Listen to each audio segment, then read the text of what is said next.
All right, everyone. Welcome to another episode of the Breaking and Entering podcast. Week 14 is almost in the books. We got a double header tonight in Monday Night Football. But first, Brandon, how you doing today, man? I'm good, man. I got some tissues for the Chiefs fans and Patrick Mahomes and Andy Reid, and it was somebody else in the locker room that had some comments after the game. So that's for them. I know they're gonna come back and haunt us all after that one. I think it was all Yes, played. sir. We're going to get into it for sure. Yep. We had a bunch of extra PATs, wherever the kicker just flat out missed it or they got blocked. But we're going to get into it. Let's first get started with this opening drive.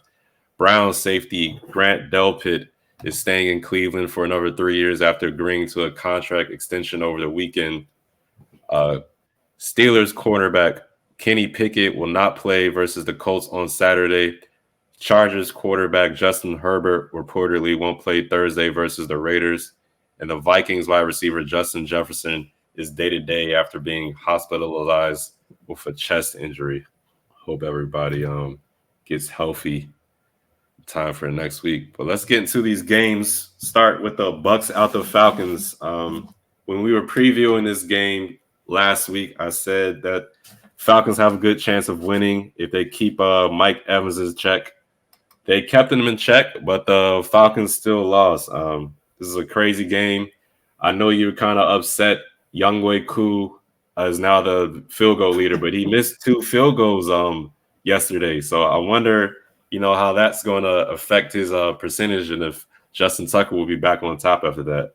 But yeah, back to this game, man. Desmond Ridder, it's hard to trust him, man. I mean, he threw a pick six to Carlton Davis. Antoine Winfield sacked him and it caused a safety. The Bucks defense, man, they really came to play today. And I want to mention something that you called out last week as well when we were talking about the Bucks Falcons, which is that Bucks run game, because Rashad White definitely had himself a game. Was very much a contributing factor to them winning. Going into the fourth quarter, though, the Bucks were up 19-10 to start the fourth.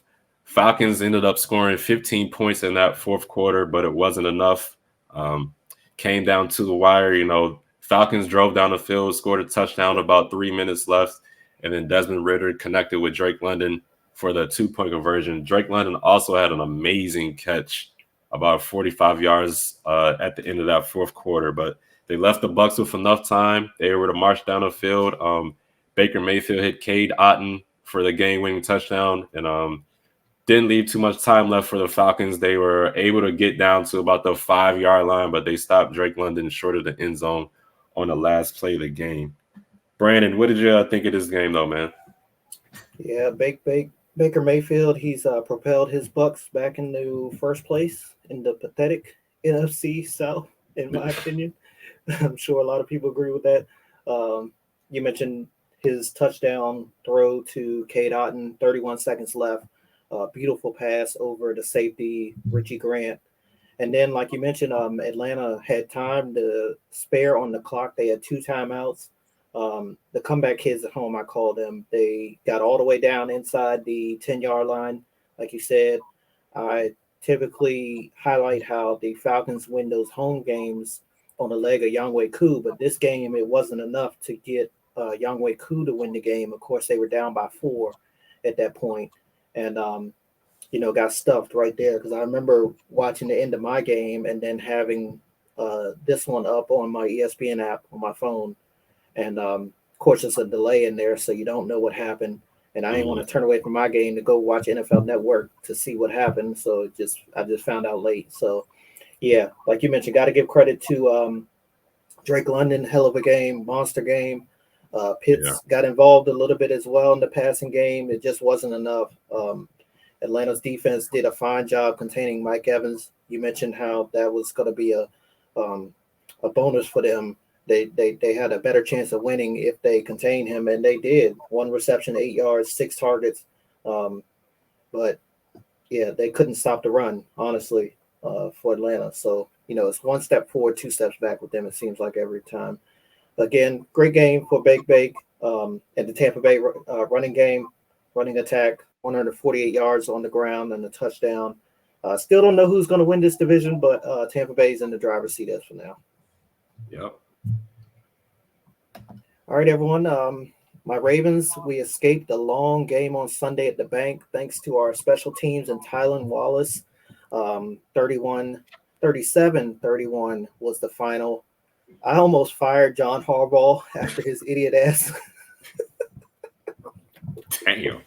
Tell us how you feel. After his idiot ass move in the fourth quarter almost cost us the game. I mean, Demarcus Robinson, former Raven, he caught a Mm-hmm. sweet touchdown as he was going to the ground. Clear possession. Everybody saw it, even from the camera view, the original camera view. He had it. Um, Again, clearly a touchdown. All scoring plays are reviewed. It's been like that for the past couple of years. And why are they showing, the extra point and all of a sudden I see a red flag and he Harbaugh threw it pretty good. Even the commentators was like, wow, that's like a really good challenge throw. And they're like, what is he challenging? And we all was thinking the same thing. Come find out he was challenging the touchdown catch. And then, of course, you can't do that. Costed us a timeout. I hate losing second half timeouts for stupid plays. And sure enough, that's what happened. But the ball finally dropped in our favor a little bit later in the game. Big plays overall won us the game. First quarter, 54-yard touchdown to Isaiah Likely. Second quarter, 46-yard touchdown to OBJ. I think both of those were kind of like a blown coverage. Lamar's throws weren't great on them, but nevertheless, it was a touchdown. It was points on the board. Later on, fourth quarter, 21-yard touchdown to Zay Flowers. Another big play was a 2-point conversion immediately after that to Zay Flowers as well. And then, of course, in overtime, the 76-yard punt return by Tylan Wallace, who, by the way, was in the game for an injured Devin Duvernay. So who's to know what would have happened if that wouldn't have happened. I said, a big test for us going into this game Friday, I thought was going to be our secondary going up against those guys on the outside, Cooper Kupp and Puka Nacua. Those guys definitely had themselves a game. And then some guy named Allen, I think he's the backup to the backup tight end there.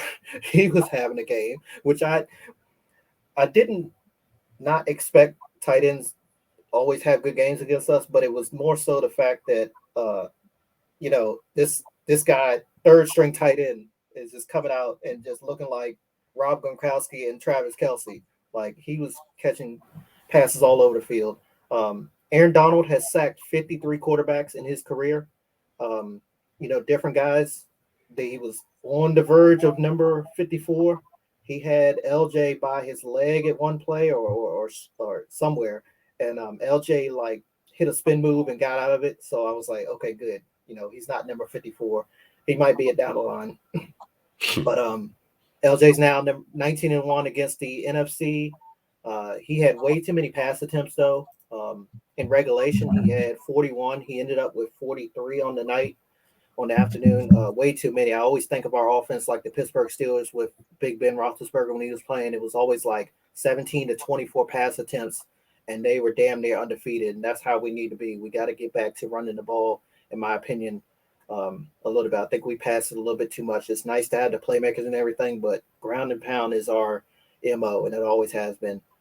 2 back-to-back primetime road games coming up for us, so we have a lot to clean up before Sunday night.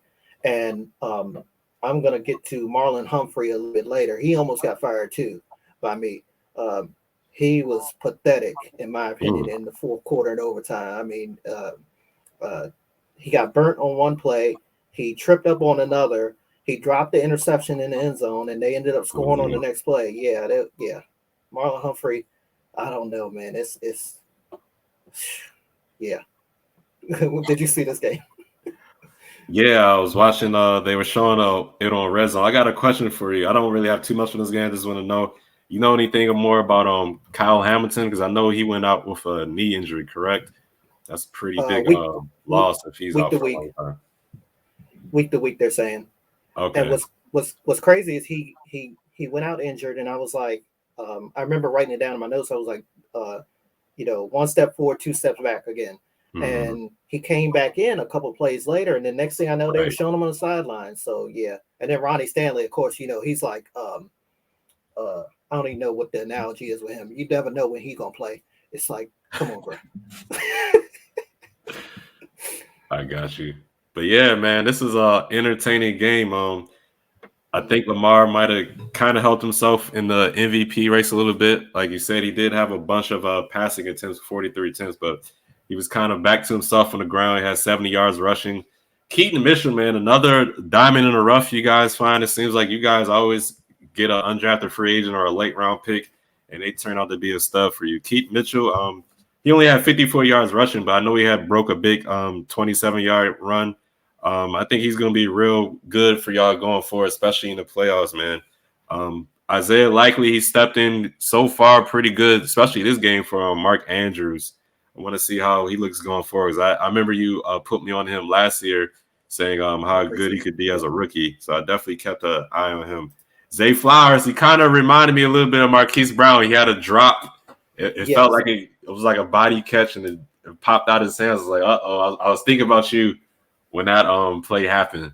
But yeah, man, great win for the Ravens overall. I don't know if you saw they were showing Harbaugh's reaction after that walk off punt. I thought that was pretty funny, pretty cool. He was ecstatic. But yeah, man, great win for the Ravens. Like you said, you guys got a big test coming up in a couple of weeks, especially the San Fran matchup. So looking forward to how you guys close out the rest of this season. Yeah, real quick, it was funny on NFL Network, no, ESPN. I was watching NFL Live, and they was talking about Zay Flowers, and of course, going back to the touchdown and the extra point. But he was averaging 10 yards a catch. It was 6 for 60 he ended up with. But I'm like, they forgot about the Butterfinger moments. My guy was out there, like you said, looking like Hollywood Brown. I'm like, come on, bro. Like, it's crazy. And Bateman had a couple drops too. Like, he ain't off the hook either. Mm-hmm. And I love me some Bateman. Bateman, I always, my personal name for him is 1st and 10 because he seemed like he always catches past the, past the marker for a first down. You keep the chains moving on first down or 2nd and 10. You know what I'm saying? It just seems like he's always knows where that marker is to get past there, or that's his design route, and LJ gets him the ball. So, yeah, Zay Flowers is not off the hook. Marlon Humphrey, he damn sure ain't off the hook. He need to get it together. I know. We got Jacksonville coming up, San Fran after that, Pittsburgh in the final game, and I think it's can't remember who's in between there, but yeah, he got to get it together. And Harbaugh, he need to go back and look at the damn playbook, learn the rule book. Sorry, look at something. Shit, red play. Damn. I got you. All right, yo. All right. For the 3rd straight time in the regular season, the Bills beat the Chiefs. Sunday's game finished with Buffalo 20 and Kansas City 13. I just thought about this commercial. It's a song on there. You can't always get what you want, and that's what I think about them damn Chiefs after that. That offsides didn't go in their favor. Okay. To the entire Chiefs kingdom, Mahomes and those guys, they tend to always get stuff like that to go in their favor, especially at home. And that's what it was in that time. And, from what I saw and everything I saw today on these various networks and football shows, Kadarius Toney was clearly offsides. And I think they kind of admitted to it as well in the post-game press conference. They just was like, Mahomes was like, after 7 years, I've never seen offsides on the offense. And Andy Reid was like, it was just embarrassing to the NFL for that to take place. But honestly, the guy, Tony just was clearly offsides. Again, Patrick Mahomes could have seen it. They mentioned on ESPN on NFL Live, they was like the center. He looks both ways. He could have caught it.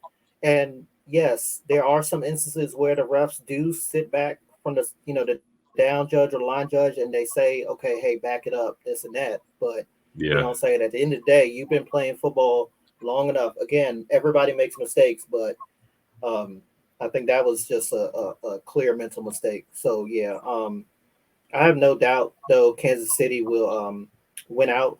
They have a pretty favorable schedule down the stretch. New England, Las Vegas, Cincinnati. I know Cincinnati can be pretty good as of late, and the Chargers are up and down. But got to give credit to Joe Brady and James Cook for the Bills, though. Um, Cook was a dual threat. It seemed like every time I turned around, he was getting the ball. I was in and out of this game, Mhm. but it seemed like every time I was watching, he had the ball in his hands. And on defense, Sean McDermott, he called a great game as well. They kept the pressure on Patrick Mahomes all game long. Um, Ed Oliver and Greg Rousseau, I mentioned them on Friday, and I completely forgot about Von Miller. Um, he didn't have any tackles or sacks, but he had two quarterback pressures. And Mhm. then Ed Oliver and Rousseau, I think they had a half sack each as well. But yeah, Buffalo looking forward to their schedule next week. They have their hands full with Dallas coming to town. They're at Highmark Stadium, I believe it is, up there in Buffalo. Um, I just hope they don't get exposed on defense because they're still a little banged up on that side of the ball. What did you think of this game? Yeah, man. Great game. Bills jumped up on them early. They scored those two touchdowns in the first half. Josh Allen did throw another pick, but I don't know. It looks like he's kind of getting back into rhythm. I remember he made a great throw. Tony Romo was gushing over it. It was like a 35-yard throw. He just flicked his wrist and threw it on like a rope, but it was a great throw. But yeah, man, I'm kind of concerned about this Chiefs offense a little bit. I know they found something in Rashee Rice, the rookie receiver. And of course, they got Kelsey, but it looks like they really missed Pacheco in this game. They had Clyde Yeah, Edwards-Helaire, but he wasn't able to, get those tough yards or break out for a tough run or a good run when they needed it to. And like you said, back to that penalty on Tony. I think Andy Reid admitted that Kadarius Toney correct. didn't even check in with the receiver. So, Yeah, and I saw like a couple angles of it. He was clearly offsides. Mahomes and Andy. I mean, I'm gonna get into that a little bit later as far as some yeah, other stuff we're gonna talk about. Mahomes yep, going up to Josh Allen, like that was a BS call, whatever the hell he said. What hmm do you expect yeah, Josh Allen to say? Like, yeah, you're right, man. Y'all should have won it. So exactly. I was like, yeah, whatever you say, man, keep it moving. Yep, Oh, well, I wish we could have get that audio and what Josh Allen's reaction was, but yeah, yeah, man, must win game for the Bills. So their playoff yeah. hopes are still alive. They're now 7-6. So I'm gonna definitely be interested and see how both of these teams do down the line because I don't know. This Chiefs offense right now is looking a little funny in my eyes. And whenever it's crunch time, Von Miller, you're gonna see him if they're on the Bills on defense. Von Miller's name, you're gonna see him. Like you said, Mhm. those pressures were during like those late drive for the Chiefs. He was definitely pressuring Mahomes then. Yep, And that's why they got him. whenever it's crunch time, man, Von Miller is usually gonna make a play or help make a play, man. So I Mhm. can't really count the Bills out right now. Like I said, they got the Cowboys coming up next. It's gonna be a really tough task, but this is all these games are must-win games for the Bills. So we definitely gonna keep an eye on them and see how they're doing going forward. And before Awesome. we get into the other scores of the week, this episode is brought to you by Premium, a CBD and wellness company. Check out their full line of CBD infused products, which make great stocking stuffers for the upcoming holiday season, perfect for athletes, weekend warriors, soccer moms, and even armchair quarterbacks. They have CBD infused honey, which is a personal favorite, as well as tinctures and mint and regular flavor. Most importantly, they are veteran and women owned. So come get some of this sweet hemp tasting and taste the premium difference. Use code B&E for 15% off your order. Their website is premium.com. That's PREHEMIUM.com. Again, that's PREHEMIUM.com. Now let's get back to our show. All right, everyone. Let's look at the other scores from Week 14 on Thursday Night Football. The Patriots upset the Steelers 21-18. Jets they took the Texans behind the woodshed 30-6. Mm-hmm. Saints crushed the Panthers 28-6. Browns and Joe Flacco topped the Jags 31-27. Bengals were all over the Colts 34-14. The Bears beat the Lions 28-13. 49ers, they won again, this time over the Seahawks 28-16. Broncos beat their division foe, the Chargers, by a score 24-7. Vikings, they narrowly beat the Raiders 3-0. And the Cowboys took it to the Eagles 33-13. Ed, which of these contests caught your eye over the weekend? Definitely the Jets Texans game. Sucked to see CJ Stroud in concussion protocol. Zach Wilson, I think, played his best game of his career. Yep. That Browns Jags game, man. Joe Flacco, like I said a Yep. couple weeks ago, he gonna mess around, throw for 300 yards and 3 touchdowns. That's exactly what he did in this game. Mhm. Um, if the Bears play the Lions all the time, they'd be undefeated, especially with Justin Fields as the quarterback. It seems like whenever he plays the Lion, he not only beats them, but he beats them convincingly. So I'm just like, I was going to this game, I was like, watch the Bears beat the Lions just because Justin Fields got whatever, he got the juice when he plays against the Lions, but his whole team does. We're looking at the Broncos, they're right behind the Chiefs in the Yes. AFC West, 7-6. I think that loss against Houston, though, is going to come back and sting them. They should have won that game. They needed to win that game, but we'll see what happens. And I was really surprised that the Cowboys beat on the Eagles like that. We both picked them to win. I remember that, but I thought it'd be a little bit closer game. But nope. Eagles defense, y'all got some issues y'all definitely need to work out for sure. And then that 49ers Seahawks game, Drew Lock came out there. He surprised me at first. I thought this was going to be a game, but eventually the 49ers pulled away. DK Metcalf lost his mind again. I don't know if you saw him and Fred Warner kind of get into it. Yeah, I But heard so. he got ejected late in the game. Mhm. But yeah, man, Saints Panthers game. That score is weird because Derek Carr he only threw for like 111 yards, and he had like 28 pass attempts or something like that. Something crazy, but yeah, that was a weird game to watch on Red Zone. What about you, man? Which one of these scores was caught your eye? Yeah, I picked the Broncos heading into that game in my picks league, and then last minute I said, let me just go ahead and try to make a splash, and I picked the Chargers. I thought they was going to come through, and then apparently Justin Herbert got hurt, and I think that really changed the perplexity of that game even more. Um, Vikings and the Raiders. Remember, I was like, this game might legit end in a 0-0 tie, and sure enough, Yeah. somebody got a field goal at the end, and the Vikings won by 3. Speaking of Okay, that Vikings game, real quick, go ahead. I remember this. They said like a team that's only scored 3 points, the record is crazy. It's like the record's now like 1 in 255 and like 2 ties or something. It was crazy. That's wild. Um, didn't see the Bears beating the Lions. I know it's the divisional game, and those Mhm. are always different. But that completely shocked me. That and the Bears were kind of ahead from the beginning. Um, Bengals over the Colts. I did pick Cincinnati, but I didn't think it was going to be that much.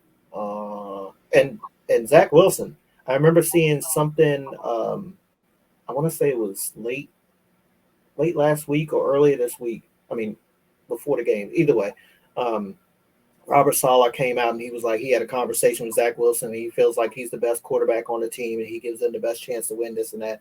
And of course, everybody's thinking, yeah, right. And he really showed up, you know what I'm saying, against a formidable Texans defense. I got to give it to him. So, yeah, that game definitely caught my eye. Again, unfortunately, CJ Stroud went out in that one, but, the score is a score. The final is what it is. What it is. It's going to go down in the record book either way. So, yeah. That's right. I just get into these player awards. Want to start with the offensive side of the ball. Brandon, who you got for your offensive player of the week? you know, Uh-oh. I should go with Marlon Humphrey with the way he was helping the Rams at the end of the fourth quarter, but let me just go over that one more time. He slipped on one play, and Cooper Cup ended up catching a 34-yard pass. Okay. The play before that, he was beat by Demarcus Robinson for another 19 yards. Then he dropped again the game-winning interception in the end zone. All that helped lead to the Rams taking it to overtime. Yeah, I should have went with him, but Zach Wilson is my guy. Surprisingly, he he's got benched several times over the past several weeks. Came back yesterday. Pretty good Houston defense he had to face. 27 for 36, 301 yards, and 2 touchdowns. Of course, he had to have his turnover. He fumbled, but it didn't hurt his team. So yeah, Zach Wilson and a co award goes to Marlon Humphrey. You foul.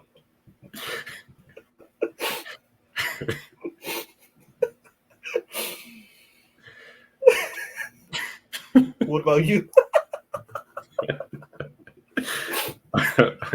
Yeah, my offensive player of the week. I'm gonna give it to your boy Joe Flacco, man. I mean Joe Flacco. Yeah, He did throw a pick and he did lose a fumble, but he passed for 311 yards and had 3 touchdowns. My guy David Njoku, I'm gonna give him a I like that. How he did that, a player of the week. But this time I'm gonna give it to David Njoku, who had himself a great game.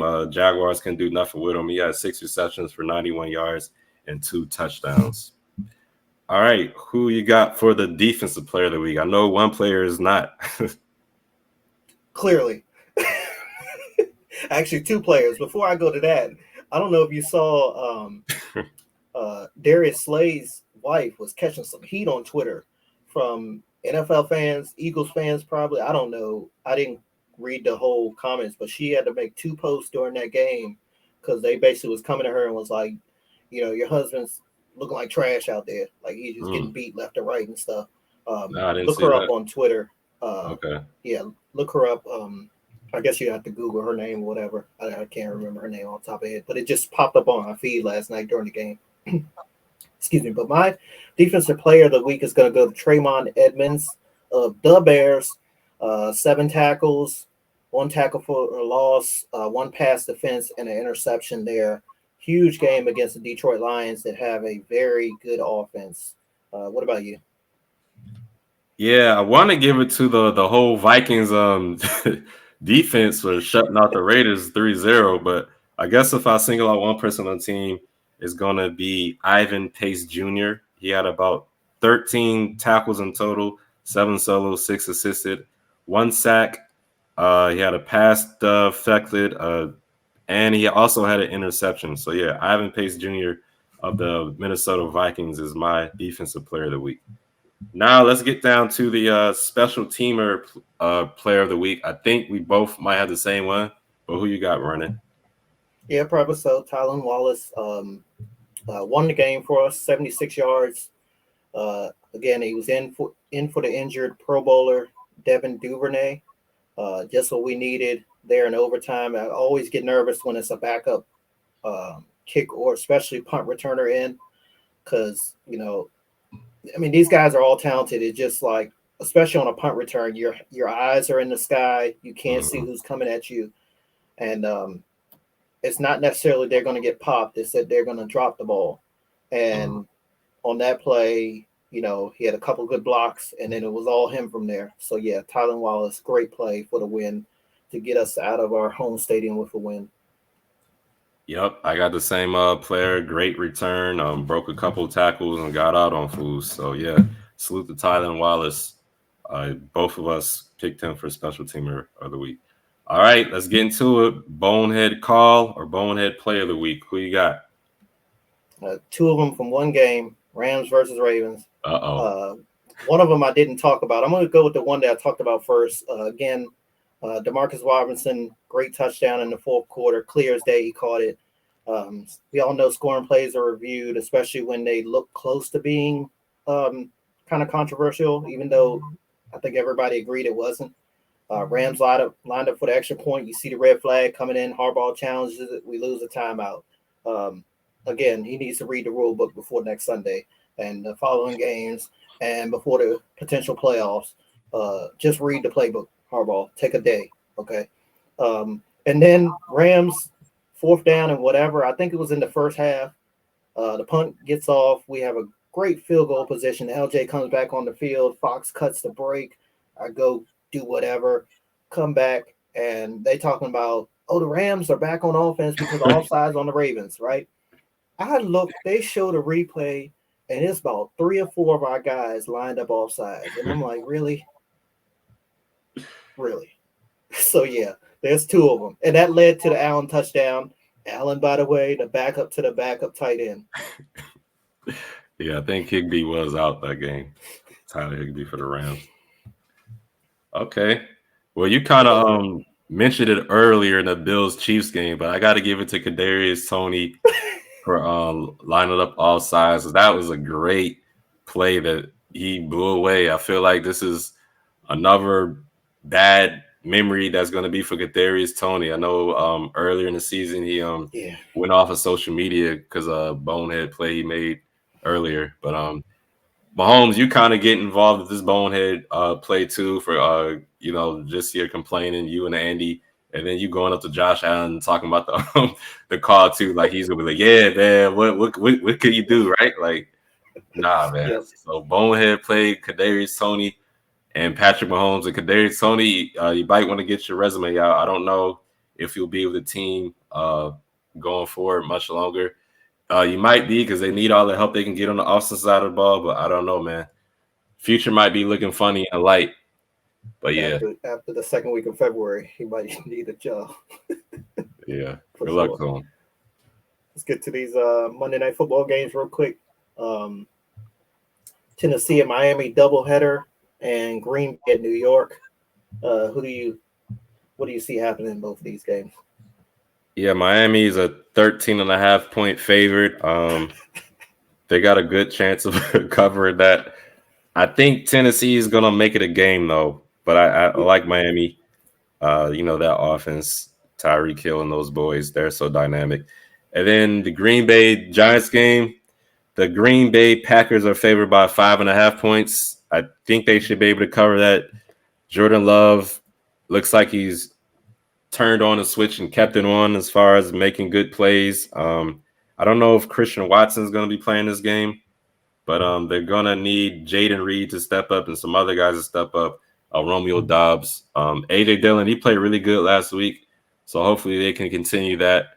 I think the Giants won't have enough. I could be wrong. This guy Danny DeVito, he kind of hooked up with Jalen Hyatt, their rookie wide receiver, when they played last time. So we might be hearing his name, Jalen Hyatt, some more this week. But if I was a bet man, I bet on the Packers and the Dolphins. What about you, man? Brian Dayball is really high on.